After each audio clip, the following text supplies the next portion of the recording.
चलो रिकॉर्डिंग पर चालू आज कर देते हैं। 22 है। तो बच्चे भी आ ही रहे हैं ना। चलो कोई नहीं, आते रहेंगे, बाकी रिकॉर्डिंग भी हो रही है। हमने लास्ट क्लास जेंडर पॉलिटिक्स के बारे में पढ़ लिया था ना, कि आज की एज में क्या नाम है, जो यस जेंडर सर। डिवीजन है वो आपका प्राइवेट सेक्टर में भी है, गवर्नमेंट सेक्टर में भी है। और मोस्टली जो वुमेन्स हैं उनके काम को वैल्यू यस बहुत सर। कम दी जाती है। हमने ये सब क्या नाम है पढ़ लिया था। गुड मॉर्निंग और सर। Good morning.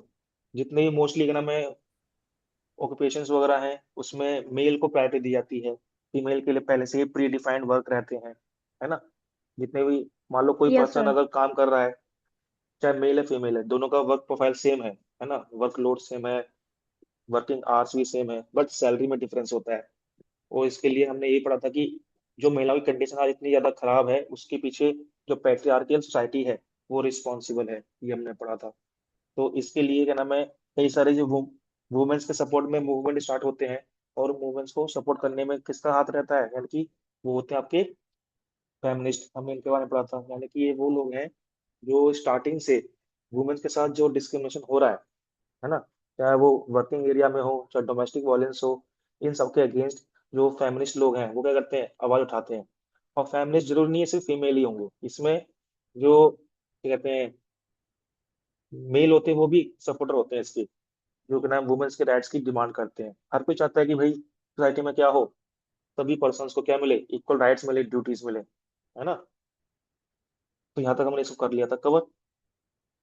अब आते हैं वुमेन, ये भी आपने कर लिया था शायद, जहाँ तक मुझे समझ में आ रहा है कि इंडियन पॉलिटिक्स में जो वुमेन्स का यस रिजर्वेशन सर, ये हो गया था। है ना, जो आपका इंडियन कॉन्स्टिट्यूशन में जो 16 अमेंडमेंट है इसके बारे में हमने पढ़ लिया था, जिसमें 1/3 रिजर्वेशन है, यानी कि 33% रिजर्वेशन की क्या कर दी गई है, फैसिलिटी प्रोवाइड कर दी है। बट ये अभी नहीं होगा, जब नेक्स्ट टाइम इलेक्शन स्टार्ट होंगे ना लोकसभा के, तब उसमें इसको अप्लाई किया जाएगा। बट जो लोकल गवर्नमेंट है, लोकल गवर्नमेंट में इसको क्या कर दिया गया है, वो ऑलरेडी अप्लाई कर दिया गया है ना। ये थोड़ा ध्यान रखना, यानी कि पॉलिटिकल एरिया में वुमेन्स के साथ क्या हो रहा है, एक तरह से इक्वल रिप्रेजेंटेशन दिया जा रहा है। इससे क्या होगा, जब वो पॉलिटिकल डेवलपमेंट होगा तो उसके अकॉर्डिंग वो अपना सोशल इकोनॉमिक और कल्चरल डेवलपमेंट जो है वो इजिली कर पाएंगे।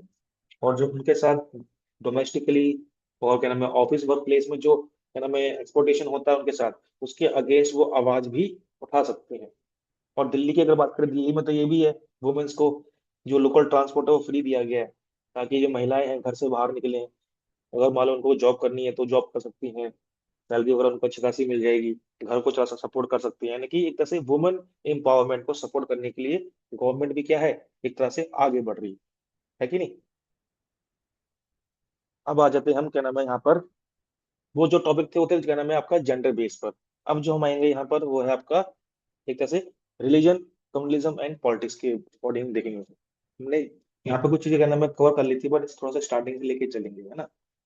हमने यहाँ देखा कि जिस तरह जेंडर डिस्क्रिमिनेशन आपको क्या नाम है देखने को मिलता है ना, उससे कहीं ज्यादा क्या नाम है आपको हर कंट्री में जो रिलीजियस डाइवर्सिटी है वो देखने को मिलती है ना। Religion division is social division based on religious differences. जैसे आपको पता है ना कि हर कंट्री में अलग अलग रिलीजन के लोग रहते हैं, उनकी अपनी बिलीफ्स होती हैं, है ना, अपने ट्रेडिशंस होते हैं, उनको फॉलो करते हैं। तो ये सब क्या है, ये दिखाता है कि यहाँ पर डिफरेंसेस कितने हैं। और यहाँ पे देखा, not as a universal as gender division but religion religious diversity exist in many country. यहाँ पर आपको भले ही एक बार को जो महिलाएं हैं उनके साथ डिस्क्रिमिनेशन कुछ कुछ कंट्री में ना देखने को मिले, लेकिन जो रिलीजियस डाइवर्सिटी है वो क्या नाम है आपको बड़े लेवल पे दिखाई देगा, क्योंकि इन लोगों के क्या है, कई सारे बिलीफ्स होते हैं जो लेके चलते हैं। और ये चाहते नहीं है कि कोई भी गवर्नमेंट या अथॉरिटी उनके रिलीजियस एक्टिविटी में इंटरफेयर करे। बट कई बार क्या होता है, कुछ रिलीजन जो है अपनी रिलीजियस प्रैक्टिस के चलते दूसरों को और क्या नाम है जो सोसाइटी में जो वीकर सेक्शन है उनके साथ एक्सप्लॉइटेशन करते हैं। तो उसको जो है गवर्नमेंट क्या करती है, कंट्रोल करती है ना। जैसे अगर बात करें इंडिया में अलग अलग रिलीजन के लोग हैं, है ना, तो गवर्नमेंट क्या करती है यहाँ पर सभी को इक्वल प्रायोरिटी देती है, even with some same religious differences में एग्जिस्ट। यानी कि कई बार क्या होता है एक धर्म के अंदर, जैसे मैं यहाँ पर एग्जांपल ले लेता हूँ, आपको समझ में आ जाएगा और अच्छे से, कि जैसे मान लो कोई एक धर्म है, हम इस्लाम धर्म को ले लेते हैं फॉर एग्जाम्पल, है ना। इसमें भी क्या होता है 70 टाइप्स ऑफ कास्ट होती हैं, यानी कि 70 प्रकार की क्या है यहाँ पर जातियां हैं। सेम ऐसे ही यहाँ पर हम देखें हिंदू में भी क्या होता है, यहाँ पर अलग तरह की कास्ट होती हैं, है कि नहीं। सेम क्रिश्चियन में भी, और क्या नाम है, कैथलिक, नॉन कैथलिक, प्रोटेस्टेंट, इस तरह के क्या नाम अलग अलग टाइप होते हैं। यानी कि रिलीजन में, रिलीजन क्या करता है, लोगों को डिवाइड तो करता है, साथ में सब डिवीजन भी करता है। यानी धर्म में जो लोग, एक ही धर्म के जो लोग हैं, उनको भी क्या कर रहा है, यहाँ पर बांट देता है। क्योंकि इंसान की शुरू से क्या नाम है, एक ह्यूमन टेंडेंसी रही है, ह्यूमन बिहेव रहा है कि वो हमेशा खुद को दूसरों से सुपीरियर दिखाता है। और सुपीरियर दिखाने के चक्कर में वो अपने अलग डिफरेंट आइडियोलॉजी क्या करता है, बना लेता है, और उसको फॉलो करता है। इसलिए रिलीजन के अंदर कई सारी जो कम्युनिटी हैं वो बन जाती हैं, और वो अपनी एक सेपरेट आइडियोलॉजी को फॉलो करते हैं, है ना। इससे क्या है, ये आपका फिर एक तरह से क्या बन जाता है, कम्युनल बन जाते हैं, है ना। जो कहते हैं भाई हम हिंदू तो हैं, लेकिन हम जो है सुप्रीम है। जैसे हम फॉर एग्जांपल ले लेते हैं, यादव भी कई टाइप टाइप के होते हैं, मैंने सुना है 7 टाइप के होते हैं, है ना। इसमें अहीर खुद को सुप्रीम मानते हैं। ब्राह्मण में भी क्या कई सारे टाइप के ब्राह्मण होते हैं। तो कहने का मतलब ये है कि यहाँ पर डिवीजन, सब डिवीजन चलता रहता है ये। और ये एक तरह से देखा जाए तो जो यूनिटी है ह्यूमन के बीच, उसके लिए बहुत बड़ा खतरा है ये। क्लियर। तो इसलिए हमें इस चीज पर जो है फोकस करना चाहिए। बाकी यहाँ पे मेरी देखो, मौसी आयुष्मान भारत बात काट हो रहा है मेरो पत्नी को उनके लिए अरे भाई अपना माइक ऑफ रखें, क्योंकि आपकी बातें फिर वही है, रिकॉर्ड हो रही, फिर यूट्यूब पे भी जाएंगी। देखो, यहाँ बात करते हैं relationship between religion and politics. यहाँ पर क्या नाम है, कई सारे बड़े बड़े फिलोसफर रहे हैं जिन्होंने बोला है कि जाति धर्म, ये जो है मतलब पॉलिटिक्स का इंपॉर्टेंट पार्ट, है ना। गांधी जी ने क्या नाम स्टेटमेंट भी आती है, we can not separate religion and politics, है ना। ये याद रखना, यहाँ पे बोलते हैं ना, religion should be guided politics through moral values. यानी कि यहाँ पे हम, आपकी बुक में दे भी रखा है कि जो आपका धर्म है, ये धर्म जो है, इनको हम पॉलिटिक्स से अलग नहीं कर सकते। अब इसका ना लोग दो मीनिंग लेके चलते हैं। दो मीनिंग कैसे, कुछ ये मानेंगे कि गांधी जी जो है धर्म की राजनीति कर रहे हैं, हिंदू मुस्लिम कर रहे हैं, लेकिन नहीं। उनका धर्म का मतलब ये है कि हमें रिलीजन में, सॉरी क्या नाम है, हमें पॉलिटिक्स में क्या नाम है, सही का साथ देना चाहिए, है ना। तो जो सही का मतलब क्या है, वो धर्म ही है। तो इंसान को क्या नाम है, जीवन जीने का तरीका जो कौन सिखाता है, रिलीजन सिखाता है ना। कैसे क्या नाम है, हमें डेली रूटीन करना चाहिए, दूसरों को लेकर के हमारी क्या मेंटेलिटी होनी चाहिए, ये हमें धर्म में सिखाया जाता है। तो हमें धर्म की जो उसमें जो मोरल वैल्यूज है, उसके अकॉर्डिंग पॉलिटिक्स करनी चाहिए। इसलिए हम जो है धर्म और राजनीति को अलग नहीं कर सकते, ये दोनों क्या है, एक दूसरे के कॉम्प्लीमेंट्री, ठीक है, यानी कि एक दूसरे के बिना अधूरे हैं। अगर हम बिना धर्म के राजनीति करेंगे तो वो क्या नाम गलत मानी जाएगी। हमें धर्म की मोरल वैल्यूज को, उसकी जो बिलीफ्स हैं, उन्हें इंपॉर्टेंट देनी चाहिए, तब जाके क्या होगा, एक तरह से यहाँ पर चीजें सही तरीके से रन करेंगे, ठीक है। इसके अलावा यहाँ पे देखो, ह्यूमन राइट्स ग्रुप्स होने चाहिए, है ना। Demand protection of religion, minority prevention, यानी कि यहाँ पे जो संख्या में कम है, उनके राइट्स को हमें प्रायोरिटी देनी चाहिए। ये इसका हमें क्या नाम है, ध्यान रखना है। क्योंकि इंडिया में क्या है, यहाँ पर माइनॉरिटी का मतलब समझते हैं कि मुस्लिम्स क्या है, माइनॉरिटी में है, हम ये लेके चलते हैं ना। तो माइनॉरिटी का मतलब दो तरह के होते हैं, एक तो आपका नेशनल लेवल पे होता है कि भाई नेशनल वाइज देखें तो हिंदू जो है संख्या में ज्यादा है ना। और मुस्लिम्स हो गए, सिख, जैन हो गए, बौद्ध हो गए, ये सब क्या है, क्रिश्चियन हो गए, ये सब क्या है, बेसिकली ये आपकी संख्या में कम होते हैं, माइनॉरिटी में होते हैं। लेकिन कुछ स्टेट ऐसे भी हैं इंडिया में जहां पर हिंदू संख्या में कम होता है, और अदर रिलीजन के लोग क्या होते हैं, ज्यादा होते हैं। तो हमें इन सभी माइनॉरिटीज के राइट्स को हमें क्या करना है, प्रायोरिटी देनी है। तो ऐसे में हमें गवर्नमेंट बनानी पड़ेगी जो किसी भी रिलीजन को ज्यादा इंपॉर्टेंस ना दे, है ना। उसके लिए सारे रिलीजन क्या होंगे, बराबर होंगे। गवर्नमेंट जो भी पॉलिसी बनाएगी, है ना, उस पॉलिसी का मेन पर्पस ये रहेगा कि भाई इसमें सभी रिलीजन का मैक्सिमम बेनिफिट हो। किसी भी धर्म को ये ना लगे कि भाई मेरे साथ जो है डिस्क्रिमिनेशन हुआ है ना। सभी लोग ये मान के चले कि हाँ, जो पॉलिसी बनी है वो सही बनी है। इसलिए गवर्नमेंट हमेशा पॉलिसी जो बनाती है वो धर्म से अलग ही बनाती है। वो सिर्फ करती क्या है, जो नीडी लोग हैं, जिनको ज्यादा रिक्वायरमेंट है, उन्हीं को क्या करती है, फैसिलिटी सारी प्रोवाइड करती है। एक बार आपकी मैं अटेंडेंस ले लूं, जो बच्चे आ रखे हैं। ये तकरीबन दो बच्चे कौन से हैं, चलो 24 है ना, कोई नहीं, माइनस। देखो, तो इंडिया में क्या है, यहाँ पर गवर्नमेंट क्या है, एक सेकुलर स्टेट के रूप में है। क्या है, सेकुलर स्टेट के तौर पर काम करती है। इसका मेन पर्पस ये रहता है, यहाँ पर कोई भी इंडिया का ऑफिशियल रिलीजन नहीं होगा।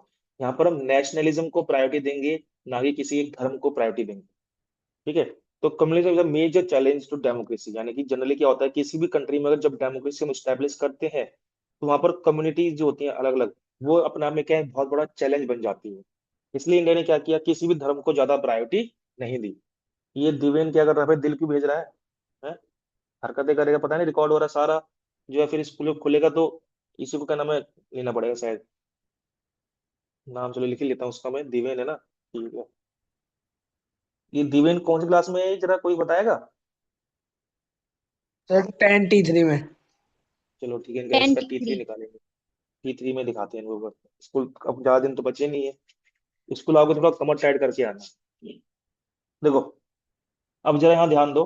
तो सेकुलरिज्म मतलब जहाँ पर हम रिलीजन से बिल्कुल सेपरेट होकर के काम करते हैं, लेकिन इंडिया का जो सेकुलरिज्म है ना, वो डिफरेंट है अमेरिका के सेकुलरिज्म से। अमेरिका कहता है कि भाई आप धर्म के नाम पर कुछ भी करो, हम इंटरफेयर नहीं करेंगे। लेकिन इंडिया का ये कहना है, अगर कोई भी पर्सन धर्म के क्या नाम है सपोर्ट लेकर के गलत काम कर रहा है, तो ऐसे में उसको पनिश किया जाएगा। अगर वो दूसरे की लाइफ क्या नाम है रिलीजियस एक्टिविटी में इंटरफेयर कर रहा है, तो उसको पनिश किया जाएगा। ठीक है, तो ये सब यहाँ पर है। क्लियर? तो इसलिए ध्यान रखना, सेकुलर का मतलब जहाँ पर किसी भी धर्म को ज्यादा प्रायोरिटी नहीं दी जाती है। सारे धर्म क्या होते हैं, इक्वल होते हैं। गवर्नमेंट सभी को इक्वल प्रायोरिटी देती है, बट इसका मतलब ये नहीं है कि कोई भी धर्म का पर्सन जो है अपने अकॉर्डिंग काम करेगा। उसको क्या नाम है, कॉन्स्टिट्यूशन को फॉलो करना पड़ेगा, क्योंकि इंडिया में क्या है, रूल ऑफ लॉ है ना। यहाँ पर लॉ का शासन है, किसी भी धर्म का नेता का या प्रधानमंत्री का रूल नहीं चलता है यहाँ पर। ठीक है।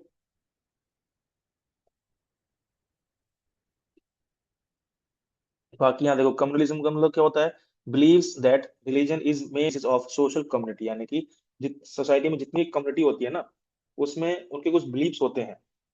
तो धर्म के अंदर भी कई सारे अलग अलग तरह के बिलीव्स होते हैं जो हमें पता होनी चाहिए। सिख जो होते हैं, इसमें भी अगर देखें आज के दिन पंजाब में कास्टिज्म बहुत ज्यादा चल रहा है, जाति वगैरह काफी ज्यादा डिफरेंस क्रिएट किया जाता है, इसलिए पंजाब में आजकल काफी लोग अपना धर्म बदल रहे हैं। जो सिख हैं वो सिख से क्या हो रहे हैं, क्रिश्चियन बन रहे हैं, है ना। तो यानी कि यहाँ पर वो ये एक तरह से जो धर्म के अंदर ही जो इतनी सारी जो बुराइयां है ना, इसकी वजह से बहुत सारी प्रॉब्लम क्रिएट हो जाती हैं, है ना। अब इससे क्या होगा, फिर स्टेट को क्या नाम है एक तरह से मौका मिल जाएगा इंटरवेंशन क्या नाम है इंटरफेयर करने का। इसी वजह से यहाँ पर क्या होता है, कम्युनल वायलेंस होती है। जब क्या नाम है एक धर्म के अंदर हम करते क्या है, जैसे कुछ धर्म ऐसे हैं जहाँ पर वुमेन्स को बहुत ही कम पावर दी जाती है ना। मैक्सिमम कंट्रोल मेल का रहता है। तब ऐसे में सीधी सी बात है, गवर्नमेंट क्या करेगी, इंटरफेयर करेगी।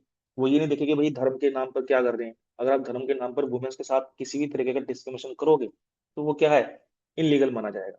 ठीक है।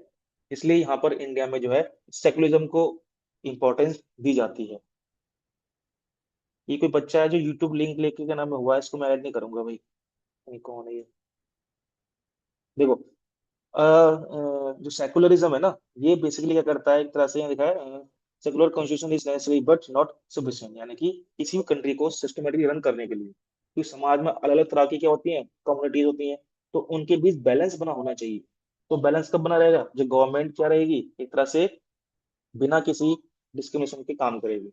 काउंटर कम्युनल क्या नाम है, जितने भी कम्युनल हुआ है ना, डेली यूज की जो प्रॉब्लम चलती आती हैं, उनको पीसफुल क्या करे, एक तरह से सॉल्व करे। ठीक है। Stop religion based political mobilisation, यानी कि जो धर्म के नाम पर जो दंगे होते हैं ना, उनको रोकना ये बहुत जरूरी है। तो ऐसे में जो जुडिशरी है, वो क्या है, वो अच्छे से काम करेगी। ठीक है। तो ये आपका बेसिकली सेकुलरिज्म में एग्जाम में क्वेश्चन बन जाता है यहाँ से, कि भाई इंडिया में जो सेकुलरिज्म है उसकी क्या एडवांटेज है। यहाँ पर इंडिया में जो सेकुलरिज्म है, इसमें गवर्नमेंट क्या करती है, कंट्रोल करके चलती है, क्योंकि धर्म एक ऐसी चीज है जिसका यूज करके हम अपना डेवलपमेंट भी कर सकते हैं, और हम चाहे तो देश का नुकसान भी कर सकते हैं।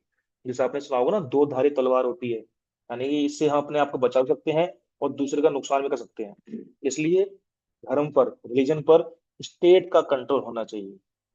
तो स्टेट कंट्रोल करेगा तो कोई भी धर्म अपनी पावर का या अपने बिलीफ का मिसयूज नहीं करेगा। इसलिए इंडिया के अपने आप में एक सेकुलर है। तो इंडिया का जो सेकुलरिज्म है पॉजिटिव सेकुलरिज्म है, ना कि नेगेटिव। नेगेटिव का मतलब क्या होता है कि आप कुछ भी करो, हमें इससे कोई लेना देना नहीं है। आप धर्म के नाम पर अगर हमें लड़ाई करो, झगड़े करो, लोगों को मारो, हम कुछ नहीं कहेंगे, ये नेगेटिव सेकुलरिज्म है। बट इंडिया में जो सेकुलरिज्म है वो पॉजिटिव वे में है। यहाँ पे गवर्नमेंट इंटरफेयर करेगी अगर आप गलत तरीके से दूसरों को नुकसान पहुंचाओगे। ठीक है। तो ये था आपका क्या नाम है सेकुलरिज्म। अब अगला है एक बहुत ही इंपॉर्टेंट टॉपिक, कास्ट। ये कास्ट के बारे में पढ़ाने से पहले मैं आपको एक चीज बताऊंगा यहाँ पर, है ना, थोड़ा यहाँ ध्यान देना। ये शायद आपने कभी छोटी क्लास में पढ़ा होगा ना, जब आप छोटे बच्चे थे, तो आपने देखा होगा इंडिया में ना एक वर्ण सिस्टम चलता है। क्या चलता है? वर्ण सिस्टम या वर्ण व्यवस्था कहते हैं हिंदी में। जैसे मान लो कोई भी पर्सन है, नहीं हम मान लो कि कार्टून से बना दिया, ठीक है, ऐसे करके कोई इसका क्या नाम बीच में पेट सा बना दिया फॉर एग्जाम्पल, है ना। अब इसमें क्या किया मैंने, यहाँ पर देखो इंसान जो भी सोचता है दिमाग से सोचता है ना, जो इसका दिमाग है ये, तो सोचने समझने का, किसी को समझाने का, नॉलेज देने का काम किसका है? दिमाग का होता है। तो ऐसे में हमारा जो वर्ण व्यवस्था है ना, जो वर्ण सिस्टम है, वो चार पार्ट में डिवाइड है। कितने? चार पार्ट में। पहला है दिमाग, है ना, जो यानी ब्रह्मा, यानी कि ब्रह्मा यानी ब्राह्मण कौन होते हैं? जो वेद पढ़ते हैं, टीचर होते हैं, स्कॉलर होते हैं, है ना, जो लोगों को समझाते हैं। तो वो कौन हो गए? ब्राह्मण्स हो गए। जैसे हाथ है, ये हमारे हाथ क्या है? ये बेसिकली क्षत्रिय हो गए, है ना, जो क्या करते हैं? हमें बचाते हैं। डिफेंस में भी हम इसका यूज करते हैं, ऑफेंस में भी इसका यूज करते हैं। मतलब युद्ध वगैरह करने में, लड़ाई झगड़े करने में हाथों का इस्तेमाल होता है। तो क्षत्रिय वो लोग होते हैं जो वॉरियर होते हैं, जो सोसाइटी में रूल्स रेगुलेशन वगैरह करते हैं, सही से अप्लाई कराते हैं, है ना। कई बार राजा भी क्या होते हैं? क्षत्रिय माने जाते हैं, क्षत्रिय राजा कहते हैं ना। तो यानी कि जिस तरह हाथ हमारे क्या है, वॉरियर की तरह काम करते हैं, तो समाज में एक दूसरा वर्ग है, वो कौन है? क्षत्रिय। जो योद्धा होते हैं, जो लड़ते हैं, जो दूसरों की सुरक्षा देते हैं, है ना, प्रोटेक्शन की गारंटी देते हैं। दूसरा, इंसान काम कर रहा है ना, क्यों कर रहा है? पेट, पापी पेट के लिए। अगर ये पेट नहीं होता ना, भगवान ने अगर पेट नहीं बनाया होता, तो हमें किसी कोने में पड़े होते, क्या जरूरत थी क्या नाम है काम करने की। तो यानी कि वैश्य कौन होते हैं? ये बेसिकली ट्रेडर होते हैं, जो क्या करते हैं? व्यापार करते हैं, है ना, पैसा कमाते हैं। फार्मर्स हो गए, ये कौन है? ये ट्रेडर्स हैं, इनको क्या बोलेंगे? वैश्यस बोलेंगे। और जैसे हमें हमारे जो पैर हैं, पैर क्या करते हैं? हमें गंदगी से बचाते हैं, हमें यानी गंदगी से ऊपर उठा के चलते हैं। तो सेम ऐसे ही जो शूद्राज हैं, ये क्या है? हमारे एक से मान लो लेबर हो गए, ये जो सर्विस प्रोवाइड करते हैं, साफ सफाई करते हैं, उसको क्या कहते हैं? शूद्राज कहते हैं। तो ये चार वर्ग जो हैं, ये बेसिकली क्या थे? ऑक्यूपेशन के बेस पर थे। कैसे थे? ये जो जैसा काम करेगा, वो क्या करेगा, एक तरह से जनरली उस ग्रुप में माना जाएगा। यानी कि बर्थ के बेस पर नहीं था। मैं पहले एक चीज बता दूं, इंडिया में जो वर्ण सिस्टम था, ये बर्थ के बेस पर नहीं था कि भाई राजा का बेटा ही राजा बनेगा, जो ब्राह्मण पंडित का बेटा है वही पंडित बनेगा, नहीं। अगर मान लो कोई क्षत्रिय है ना, उसको वेद वगैरह आते हैं, या मान लो कोई ब्राह्मण है, उसको ब्राह्मण का मान लो कोई पंडित है, उसका बेटा क्या हुआ बाद में जाके, उसको क्या नाम है लड़ाई झगड़ा करने में काफी अच्छा लगता है, तो वो क्या बन गया? योद्धा बन गया।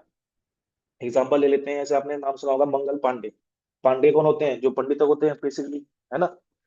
तो यानी कि ब्राह्मण का बेटा था, लेकिन उसको लड़ने झगड़ने में काफी अच्छा लगता था, उसको लड़ाई झगड़ा काफी अच्छा था, तो वो क्या वो बन गया? वॉरियर बन गया। यानी कि यहाँ पर जो वर्ण सिस्टम है, ये बर्थ के बेस पे नहीं था, ये ऑक्यूपेशन के बेस पे था। जो इंसान जैसा काम करेगा, उसकी पहचान उसके अकॉर्डिंग हो जाएगी।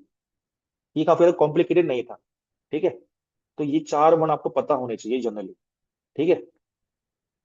तो स्टार्टिंग में जो ये वर्ण सिस्टम था, ये पूरा ऑक्यूपेशन के बेस पे था।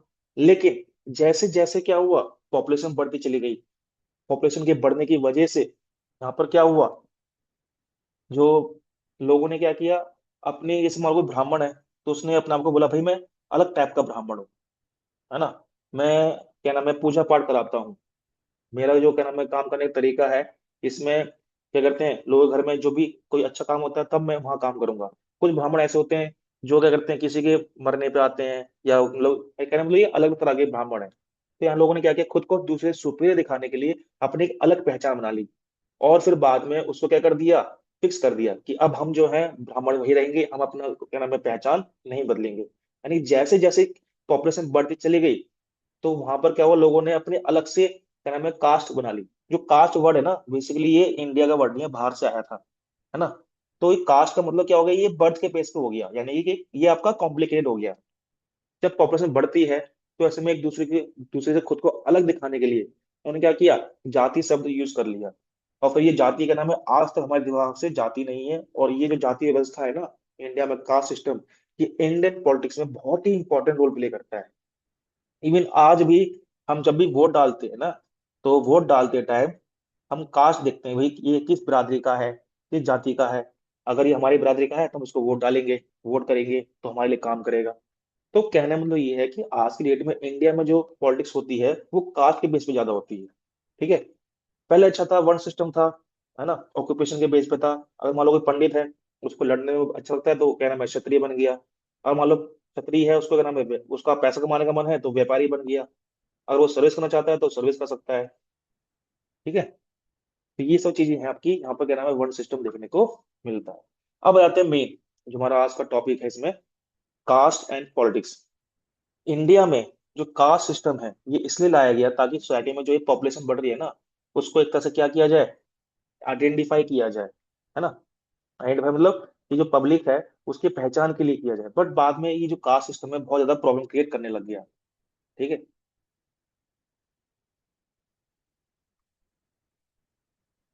एक सेकेंड। देखो, यहाँ पे caste and politics show both positive and negative effect. यानी कास्ट से क्या नाम है, हमें फायदा भी होता है और नुकसान भी होता है। Unlike gender religion, caste division is unique in India. All society have social inequality, division labor, caste system is extreme from the occupational division। अभी आपको बताता है मैंने कि इंडिया में कास्ट सिस्टम है, ये ऑक्यूपेशनल डिवीजन से बिल्कुल डिफरेंट है। कास्ट चेंज नहीं कर सकते, लेकिन जो आपका वन सिस्टम था उसमें आप चेंज कर सकते थे। कास्ट सिस्टम की वजह से क्या होता है, समाज में इनइक्वलिटी आती है। पहले टाइम में तो ये भी था, अगर मान लो कोई ब्राह्मण है, उसने किसी लोअर कास्ट के पर्सन को देख लिया तो वो कहते भाई शुभ शुभ अशुभ हो गया मेरे साथ, मैंने किसको शुभ शुभ देख लिया। मतलब लोगों की मेंटेलिटी बहुत बेकार थी। लोगों की सोच जो थी बहुत छोटी थी, तो थिंकिंग क्राइटेरिया था बहुत लिमिटेड था।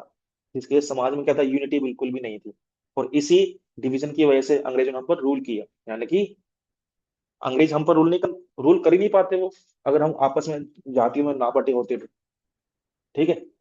तो features of the caste system, यानी कि occupational work sanction by the religious ritual, यानी कि जो धर्म के ठेकेदार थे ना उस समय के, उन्होंने क्या कर दिया, हर चीज क्या कर दी, फिक्स कर दी। है ना।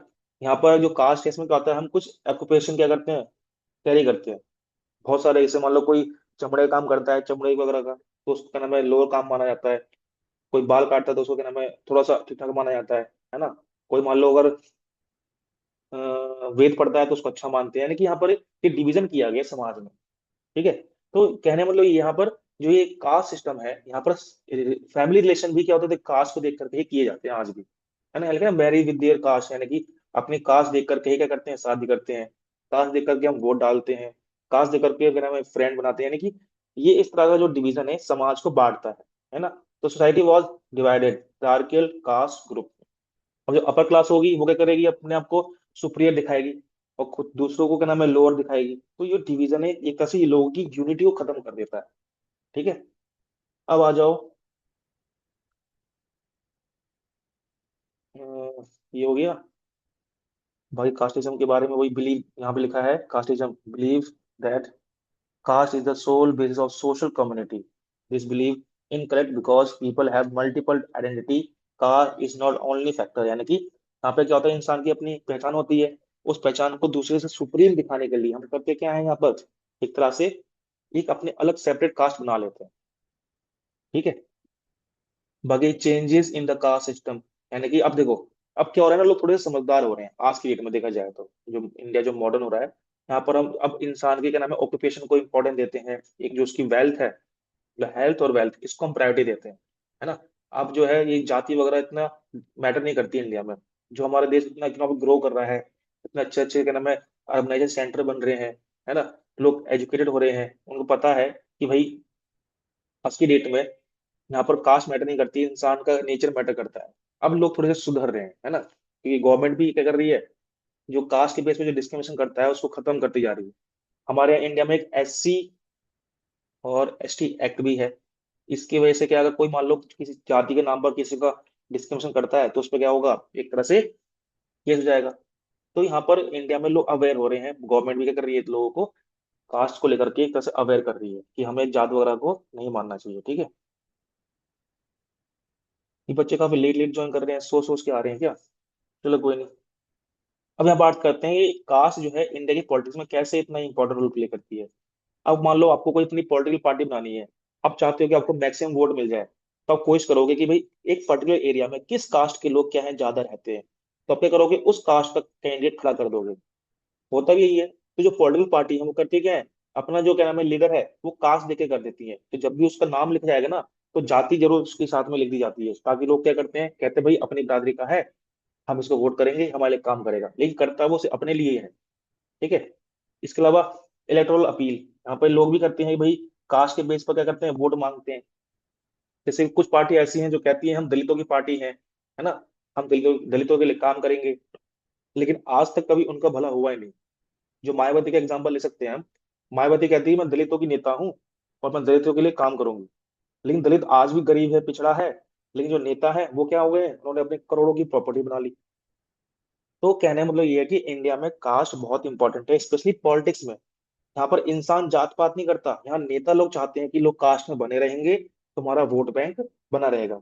जैसे बहुत सी पार्टी कहती है हम क्या नाम है, हम SC ST का वोट ले लेंगे, तुम OBC का वोट ले लो, हम मुस्लिम का वोट ले लेंगे, तुम हिंदू का वोट ले लो। तो ऐसे क्या है, वोट यहाँ पर लोगों को बांट रखा है। तो ये डिवीजन जो है बहुत ही गलत है ना। लेकिन नेताओं के पॉइंट से काफी ज्यादा बेनिफिशियल है, बट इंडिया की यूनिटी के लिए बहुत बड़ा क्या है ये, एक क्वेश्चन मार्क है। ठीक है। और जैसे आप जानते हो इंडिया में यूनिवर्सल अडल्ट फ्रेंचाइजी होती है, यानी कि 1 पर्सन 1 वोट, है ना। बट एक्चुअल में क्या होता है यहाँ पर, जो कास्ट है इस चीज को क्या करता है, एक तरह से कहीं ना कहीं अफेक्ट करता है। यहाँ पर बहुत से एरिया ऐसे हैं, कुछ एरिया मतलब ऐसे तो नहीं कहूंगा कि क्या नाम है जनरली मैक्सिमम एरिया में होता है, कुछ एरिया में ऐसे होता है यहाँ पर कास्ट के बेस पर डिस्क्रिमिनेशन किया जाता है और वोट वगैरह में भी उनको मौका नहीं मिल पाता, है ना। तो इसका मतलब ये है कि कास्ट बेसिकली क्या करता है, इंडियन पॉलिटिक्स में एक नेगेटिव रोल प्ले करता है, कि लोगों को बांटता है ये, है ना। इंडिया की जो यूनिटी है उसके लिए खतरा है, और डेमोक्रेसी के लिए तो खतरा है ही है। ठीक है। तो इसलिए ये जो आपका ये क्या नाम है कास्ट सिस्टम है इंडिया का, ये इंडिया की पॉलिटिक्स के लिए और वहाँ के जो लोग हैं उनके लिए बहुत बड़ा खतरा है। ठीक है। बाकी यहाँ पर देखें, caste play a complex role in politics, empower marginalise group, यानी कि यहाँ पर क्या एक तरह से जो, मान लो इंडिया में आपने देखा होगा SC और ST। ये आपको होता है SC होता है, ये थोड़ा ऐसे दोबारा बताता हूँ दूसरे पेज पर। देखो यहाँ बता देते हैं, इंडिया में SC और ST दो ग्रुप होते हैं, है ना। इसकी जो है 48, ठीक है, और उसका 47 के करीब क्या नाम है, इतनी क्या होती है सीट रिजर्व रहती है। अब बोलोगे सर जो ये रिजर्वेशन है होता क्या है, जैसे मान लो कहीं पर वोट डल रहा है ना, 100 सीट्स हैं, तो उसमें से जो 48 सीट जो होगी वो क्या नाम है SC के लिए रहेगी, और 47 किसके लिए रहेगी, ST के लिए। यानी कि ये इसलिए किया जाता है ताकि ये अपना क्या नाम है पॉलिटिकल डेवलपमेंट कर सकें। यानी कि कुछ हद तक जो कास्ट सिस्टम है अच्छा होता है, क्योंकि यहाँ पर क्या है अलग अलग कास्ट के लोगों को प्रायोरिटी दी जाती है। ठीक है। यहाँ पर लोग क्या करते हैं, जो लोअर कास्ट के लोग हैं वो पॉलिटिक्स में आते हैं, और अपने जो जाति के लोग हैं उनका भला करते हैं, उनका फायदा करते हैं, उनके साथ जो प्रॉब्लम हो रही है, जो डिस्क्रिमिनेशन हो रहा है उसको दूर करते हैं, है ना। तो इसलिए जो कास्ट सिस्टम है इसको क्या नाम है काफी हद तक सही भी माना जाता है, कि इंडिया में इन कैटेगरीज को क्या नाम है सीट रिजर्व कर दी जाती हैं, लोकसभा में आते हैं, डिबेट होता है, लॉ बनते हैं, और उनका क्या नाम है डेवलपमेंट होता है। इसलिए यहाँ पर लोकसभा राज्यसभा में इनके लिए क्या है सीट रिजर्व की जाती है। एक आपका OBC भी है, आपको पता होगा, पढ़ा होगा आपने मंडल कमीशन के बारे में, शायद छोटी क्लास में पढ़ा होगा। इसमें क्या होता है 27% क्या है जॉब में, एजुकेशन में इनके लिए सीट रिजर्व कर दी जाती है। तो ये दिखाता है कि इंडिया में भले ही यहाँ पर कास्टिज्म है, बट कास्टिज्म की हेल्प से ही हमने क्या किया, इन लोगों का पॉलिटिकल डेवलपमेंट किया। जिस तरह आज की डेट में वुमेन्स को 1/3 सीट दी जा रही है ना, इससे पहले से ही जो SC ST कैटेगरी के लोग हैं, जो OBC हैं, इनके डेवलपमेंट के लिए यहाँ पर हम रिजर्वेशन की फैसिलिटी देते हैं। अब एक और सेक्शन आ गया, आपने नाम सुना होगा EWS, है ना, इकोनॉमी वीकर सेक्शन जो होते हैं। इसमें क्या है, इनके लिए 10% क्या है रिजर्वेशन है, यानी कि जो मान लो कुछ जनरल कैटेगरी के लोग होते हैं जो आर्थिक तौर पे क्या है कमजोर हैं, जिनके पास घर नहीं है, पैसे नहीं है ना, तो उनको क्या नाम है जॉब में, एजुकेशन में यहाँ पर क्या है 10% का रिजर्वेशन दिया जाता है। तो ये जो फैसिलिटी है गवर्नमेंट की तरफ से प्रोवाइड की जाती है, ताकि यहाँ पर क्या हो लोगों को मैक्सिमम बेनिफिट मिले। ठीक। अब जरा जान लेते हैं कि इस चैप्टर में क्वेश्चन क्या क्या बन सकते हैं, है ना। देखो हमने कल पढ़ा था ये जेंडर पॉलिटिक्स, इसमें हम ये देखेंगे कि भाई जो जेंडर डिस्क्रिमिनेशन है वो इंडिया में कहाँ कहाँ देखने को मिलता है। क्वेश्चन बन जाएगा यहाँ पर आपका एक बहुत ही इंपॉर्टेंट, वो है ये सेक्सुअल डिवीजन ऑफ लेबर, यहाँ से एक क्वेश्चन बन जाता है एग्जाम में। कि ये होता क्या है, इससे वुमेन्स की लाइफ पर क्या इफेक्ट पड़ता है ना। जो वुमेन्स हैं जब क्या नाम है कहीं काम करती हैं तो उनको कौन कौन सी प्रॉब्लम फेस करनी पड़ती है, ये क्वेश्चन बन सकता है। फेमिनिस्ट कौन होते हैं, फेमिनिस्ट की मेन डिमांड क्या है, ये एग्जाम में क्वेश्चन बन जाता है। आप चाहो तो साइड में लिखते रहना, है ना। यानी कि एक तो आपका ये हो गया सेक्सुअल डिवीजन और लेबर क्या है, ठीक। हायरार्कियल सोसाइटी क्या होती है, ये हायरार्कियल सोशल डिवीजन क्या होता है, ये बन जाएगा क्वेश्चन एक। प्लस यहाँ पे जो वर्क प्लेस है, वर्क प्लेस में वुमेन्स को क्या क्या प्रॉब्लम फेस करनी पड़ती है, ये बन जाएगा। जो फेमिनिस्ट हैं, ये होते कौन है, इनकी मेन डिमांड क्या है, डिमांड आपसे एग्जाम में पूछ सकता है, ये क्वेश्चन बन जाएगा एक। इसके अलावा यहाँ पे आ जाओ भाई, यहाँ पर जो need for women political reservation, यानी कि यहाँ पर इंडिया में स्टार्टिंग से ही जो है वुमेन्स की रिजर्वेशन की बात की जा रही है कि महिलाओं को जो है इक्वल रिजर्वेशन मिलना चाहिए, है ना। तो उसकी मेन रीजन क्या है, ये पूछ सकता है कि हमें क्या जरूरत है वुमेन रिजर्वेशन की, है ना। हमें तो क्या नाम है जॉब एजुकेशन के तो वही बहुत है, पॉलिटिक्स में क्या जरूरत है, ये हमें पता होना चाहिए। गवर्नमेंट ने वुमेन रिजर्वेशन के लिए क्या क्या स्टेप उठाए हैं, यहाँ पर आप ये डाटा ले सकते हो कि 2019 तक जो वुमेन्स हैं उनका जो क्या नाम है असेंबली में जो कंट्रीब्यूशन है वो कितना है, 14.36%, और स्टेट असेंबली में 5%।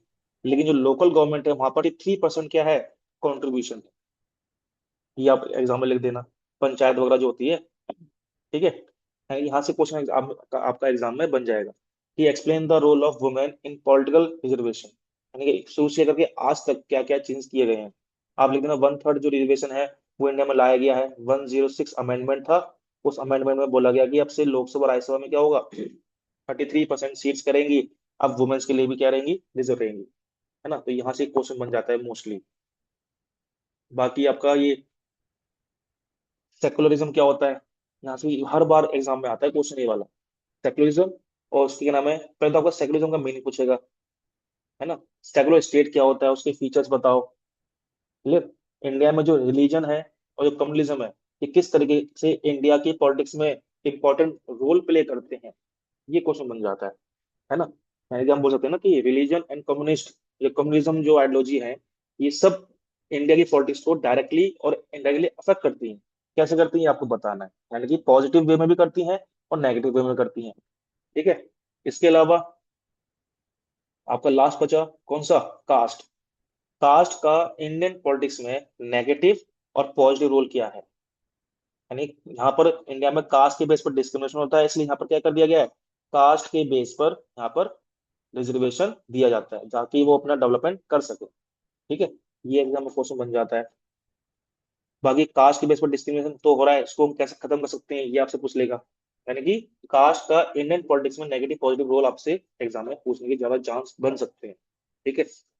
तो आपका ये चैप्टर कंप्लीट हो गया है। इस चैप्टर से रिलेटेड कुछ मैं आपको एमसीक्यू भेजूंगा, है ना, ग्रुप में। तो आप उनको सॉल्व कर लेना, चैप्टर वाइज रहेगा, इसी चैप्टर का होगा। उसमें आई थिंक 30-40 एमसीक्यू रहेंगे, वो आपको सॉल्व करने हैं। और जब आपकी छुट्टी हो जाएगी खत्म, तो सर को आपके नाम में चेक करा देना, ठीक है भाई। बताओ, है तो समझ में आ गया, किसी को कोई ओके। डाउट तो नहीं है। नो जो no sir. Sir, MCQ doubt दूंगा, है। ओके। एमसीक्यू दूंगा वो कर लेना, तो और चीजें क्या होंगी, क्लियर हो जाएंगी, क्लियर। Okay sir. कोई डाउट हो तो बताओ, नो सर। कंफर्म।